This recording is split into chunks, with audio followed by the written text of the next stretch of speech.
The gap between what we can imagine and what we can create is rapidly closing.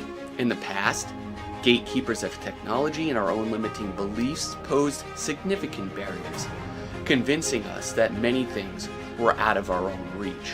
Today we can self-publish, we can create without boundaries, and connect to others globally in ways that were once unimaginable. It feels like nothing can stop us now. Or can it?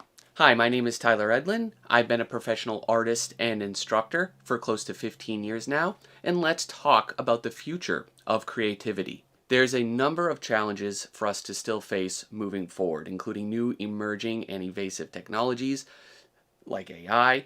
We have our own creative habits that can be highly problematic, and of course our mindsets can still hold us back. So in this video, I'm going to talk about some of those challenges. I'm going to talk about maintaining our own creative momentum, and I'm going to share some tools and strategies that'll help us all keep moving forward together. So I've got my start personally in 2009-ish, and I've seen the industry go through a lot of changes and evolutions over these short years. So I'd like to kind of kick off this video by just showing you how a lot of things have kind of changed using some real-world industry examples from some of my peers. First up, right, how are things changing? Better tools, right? AR and VR.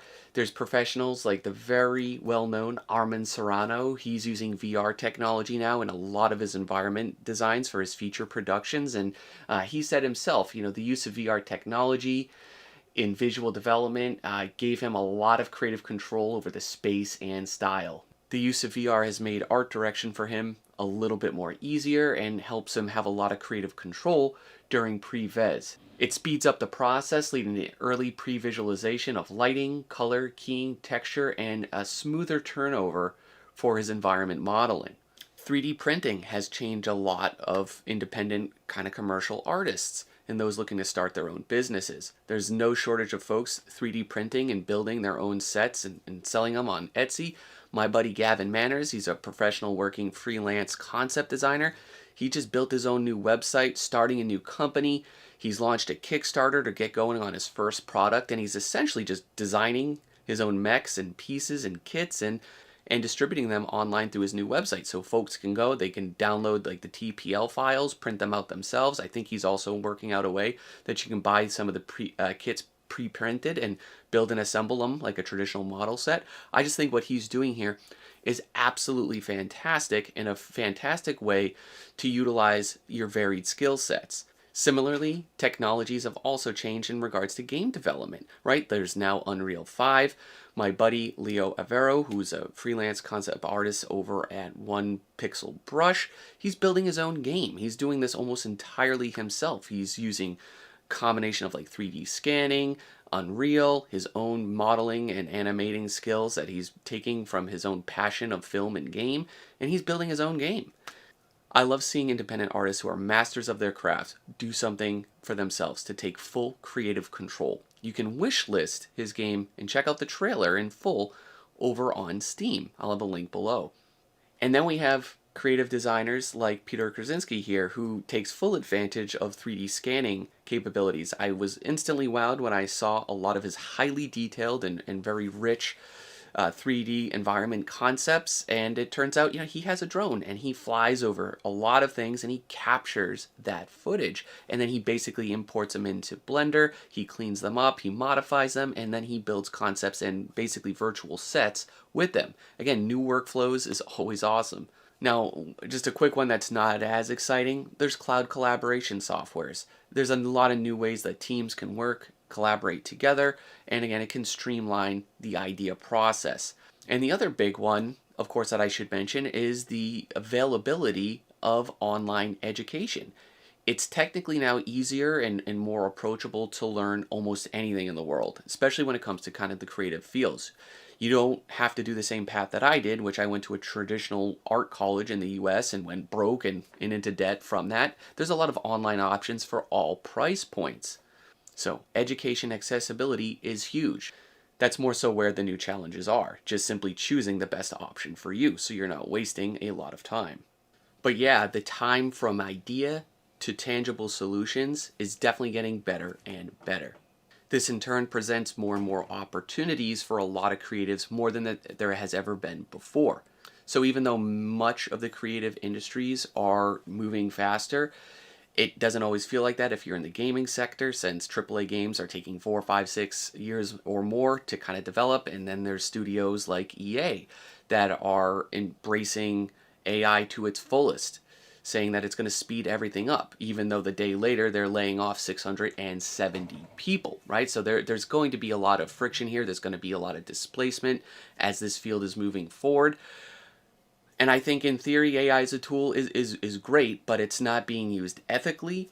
There's still a lot of artists and creators out there not being compensated for their work.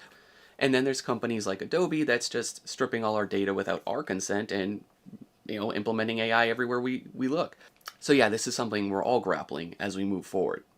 So I do want to avoid becoming a victim of the future, and I want you guys to avoid that as well for those of you creators out there. And I think there's a lot of strategies we can start to implement in 2024, and some are more obvious than others. This might simply be just acting when the inspiration strikes. Maybe it's simply staying focused on a task, which is harder and harder these days. And of course, we could reflect, adapt, and evaluate our work regularly to make sure it's heading in a direction that we have creative control over.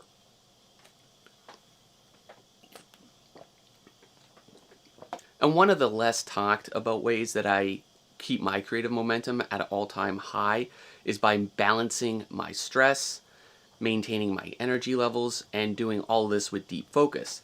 And that shot that I just took from Magic Mind has certainly been helping with that. I'm sure, like many of you, my life is constantly soaked in stress. Whether that's from managing the several businesses that I do, or it's from my family and trying to raise 2 kids properly, it's always there and present. Magic Mind is a mental performance shot that I've been utilizing since last summer.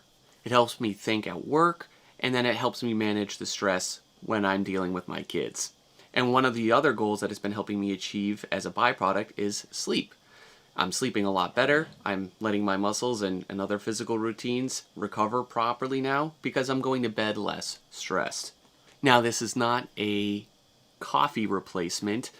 It is 100% safe, and it basically has a small dose of caffeine on a time release. So one of my favorite things to do, whether I'm popping these things in the mornings before I get my kids up, or whether I'm doing it in the afternoon, like I said, I can get to bed on time. It is doctor validated with over 200 studies to back it up, and they use all high quality and local ingredients. Now check the link in the description and use the checkout code TE20 to save up to 48% off your first order for the next 10 days. Try it risk-free, as there is 100% money back guaranteed, no questions asked. So let's get into the key challenges us creatives are going to be battling. I've kind of already mentioned AI. That's a huge one for a lot of us, and I know a lot of the folks out there are worried about this, and rightfully so. Platforms like DALL-E and Midjourney can now generate high-quality visual content with minimal human input. Look at all the AI renditions of the Concord characters. See, it's kind of scary that the AI does a better job than the intentful human-made ones. Again, it gets me kind of worried. AI has the potential to automate up to 26% of the tasks in creative sectors such as the arts, design, and entertainment, as we saw.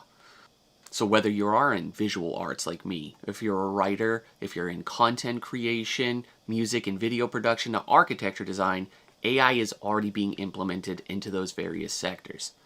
And regardless of how terrible a lot of that is and sounds, and it's scary, I don't think just sticking our head in the sand or looking the other way is also a solution. So we kind of have to be a little real about this. I do think the role of designers is going to start to change. It's going to start to evolve, and I just want to give my input on that. I do think we're going to be focusing more on conceptual thinking, creativity, and human-centric solutions. Yeah, I think it'll all be great if we can get AI to handle the repetitive tasks like generating assets, data analysis, or creating iterations or variations on our work, again, if it's done ethically. But I do feel human creativity is irreplaceable, since all AI image making is derivative anyway. So yeah, the skills that we bring to the table may need to be a little bit different. I think if we keep up to date and brush up on our art history skills, we fill our mind with a lot of history and a lot of culture, that'll help us creatives bring bold, unexpected ideas and keep that human touch to whatever we're creating. And just to be clear, so this doesn't take it out of context, I'm not saying AI is good. I'm not saying that we should fully embrace it as artists. And I'm not saying you should be skipping your fundamentals to practice your Midjourney prompts. I'm not saying any of that. I'm just saying it is here. It seems like it is here to stay, and we can't entirely ignore it. And we can just build up our own skill sets to make ourselves more valuable for this upcoming future. Technology disruption has been existing in various industries like Netflix, Amazon, right? Uber to taxis. We need to ask, how can we prepare for this disruption? So let's focus on conceptual depth over style. Something I kind of talked about in the last previous character videos. Style is a bit overrated. It has nothing without good substance at its foundation. Challenge that narrative. Instead of focusing on perfecting a style, concentrate on exploring unique concepts or messages. Create what-if scenarios. Ask yourself unusual questions such as, what if light could be painted? Or what if nature's rules were different? Imagine different realities that can spark a novel visual representation. Basically, try to not settle, on your first idea. Iterate on it and be willing to refine it. Like my student Michael Oron here did with his space drive-in from my architecture design class over at CGMA. I'm so happy he didn't settle on the first design and that he kept pushing it, iteration and version after, and it, he layered on the context, kind of definitely fleshing it out. I think it's a wonderful example. And another thing we can do is to simply set limitations. Limiting your tools, your color palettes, or time can force creative thinking in ways you didn't think of before. Some of the most innovative work happens when artists have boundaries to push within restrictions. Look at the evolution of video games, for example. Those have evolved quite a bit, and they were always created within a lot of limitations within technology, and they evolved every console generation. Now we have the PS5, and pretty much anything is possible. So just look at some of my Zelda pieces here, for example. Whether I start some of these in the VR, whether I start some of these with the 3D base, or whether I just get in and draw from scratch, some of the outcomes can change because I'm thinking and approaching problems indifferently.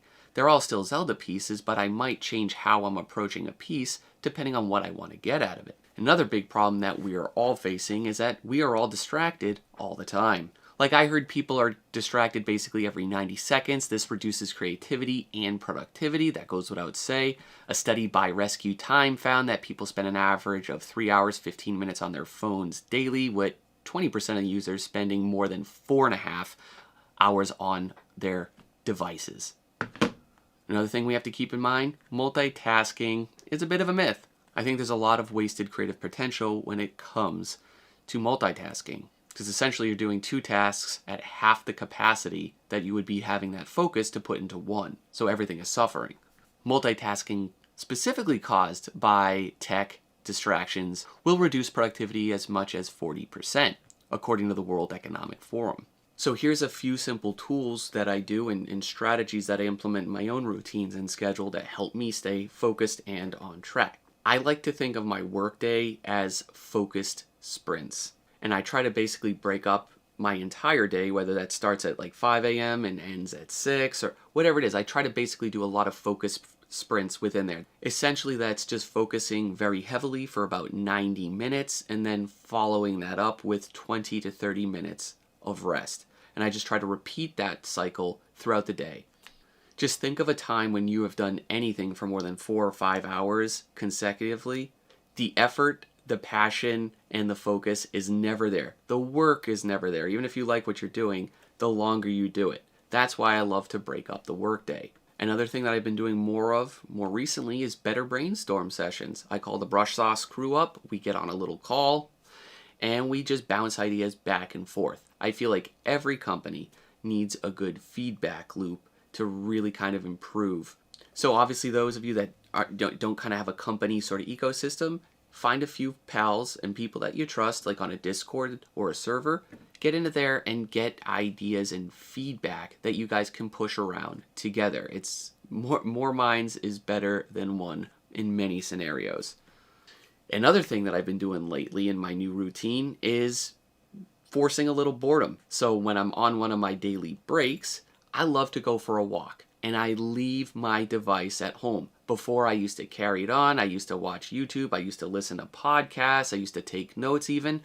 Now I just leave it. I just take my dog and I go on a walk and I just let my mind wander. It's something that we have lost. I know when I was a kid, I spent loads of time just aimlessly kind of looking at stuff and letting my mind wander. If we always have a screen or some other sort of stimulus coming at us, it never gives our mind not only the ability to kind of wander and get lost, but we never get to process our own information that we took in earlier in the day. And without this processing time, something that I miss on my daily commute into the city, I miss this greatly. So all I'm saying is, as a tip, allow yourself to be bored. Set yourself up for situations where you have zero distractions. At most, just keep a old school pad and paper down and just write something out if you feel it's important and worth noting for later. So yeah, guys, thanks for watching up to this point. Creativity is at a high point. Where it goes from here is really up to us, the creatives. We have the tool and the potential to shape our own future, as you saw a lot of the creatives do earlier in this video. It's our responsibility to make use of them. Step away from distractions and be intentional with your time. Balance in life is everything. Also, guys, don't forget the Magic Mind promo to start saving today and try it risk-free. I'll catch you guys in the next video. Let me know what you guys want to hear about next.